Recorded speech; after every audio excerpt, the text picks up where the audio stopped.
dnešní době je období první republiky oslavováno jako doba společenského a kulturního rozmachu. Částečně se to dá pochopit. První republika se nachází mezi krví a hladem první světové a nacistickou okupací druhé světové války. Na druhou stranu není třeba toto období idealizovat. První republika nikdy nebyla nějakým spravedlivým režimem. Jako každý buržoázní stát, první republika utlačovala svůj proletariát a chudé rolníky. A v období hospodářské krize se tento útlak stal mnohem silnější.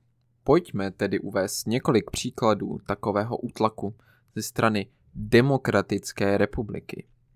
Připomeňme si ty nejzjevnější případy útlaku dělnictva a bezpráví četnictva.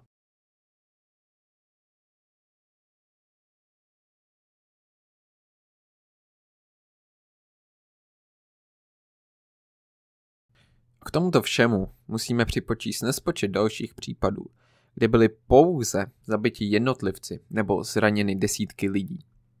V tomto videu bychom chtěli připomenout 91. výročí krvavě potlačené stávky v Duchcově. Na začátku 30. let československou ekonomiku ochromila nejrozsáhlejší hospodářská krize v dosavadní historii. Roku 1931 průmyslová výroba klesla o 1/5 oproti předkrizovému stavu. Jak známe z historie, kdykoliv nastává krize, v první řadě strádá jistě že kapitalista, který svým honem za profitem přivedl společnost ke krizi nadvýroby. Naopak si to vždy odskáče dělník, který náhle ztrácí práci a zdroj obživy. A v 30. letech v takovém stavu se ocitlo přes 1 milion lidí. Přitom, že tehdy v ČSR žilo něco pod 15 milionů. Duchcov byl hornické město, nacházející se v tehdejších Sudetech. Tato oblast byla nejvíc postižena krizí. Místní horníci, kteří byli bez práce, se rozhodli provést demonstraci. Demonstrace se účastnilo přibližně 500 lidí. Četnictvo již předem vědělo o chystané akci a mělo za úkol nepustit horníky do Duchcova. Průvod došel až k železničnímu viaduktu. Tam na něj čekal četnický kordon. Tady se jasně rozdělují verze, co se dělo dál. Podle četnictva agresivní dav chtěl násilím prorazit kordon, přitomže četníci měli pušky s nasazenými bajonety namířeny před sebe. Podle pozdější výpovědi jednoho četníka hrozilo nebezpečí, že kordon bude odzbrojen a to by byla ostuda. 4 zabití asi vůbec ostuda nebyla. Dále podle oficiální verze strážmistr Emil měl přikázat průvodu, aby se zastavil a rozešel. Jenže není možné jen tak zastavit 500 lidí. Zadní řady zatlačily na přední, které kvůli tomu museli ještě trochu popojit. Podle jiných svědků strážmistra jednoduše nebylo slyšet, což ještě víc stížilo zastavení průvodu.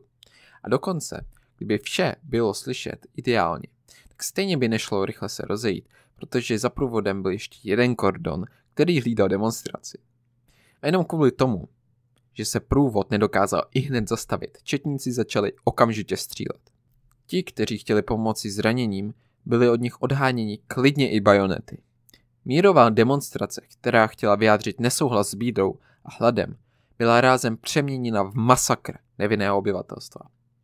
Při demonstraci byli zabiti Josef Kadlec, Josef Studnička, Alois Slamač a Antonín Zeidhammer. To všechno byli prostí, nezaměstnaní horníci, kteří nemohli dále snášet bídu a zločinný buržoázní řád první republiky.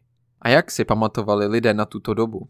Masakr dělníků vyvolal pobouření u dělnických a levicových mas. Pravice hlavně bránila Masaryka jako svého idola.